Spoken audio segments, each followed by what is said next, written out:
ఏ ఒక్క పండగకు కమ్మగదిని కడుపాలే, కష్టాల సుక్క వహించుకున్న కడుపులే. నిద్రమానుకోని చేసుకుంటవట ఓటి, అచ్చమ్మ రాతిరైనా ఆగిపోదు నీ డ్యూటీ.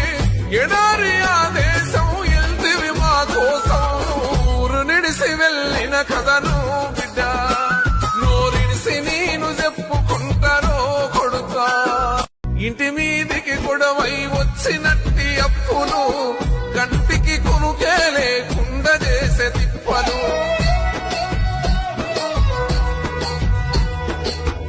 ఏ ఒక్క పండగకు కమ్మగదిని కడుపాలే, కష్టాల సుక్క వహించుకున్న కడుపులే. నిద్రమా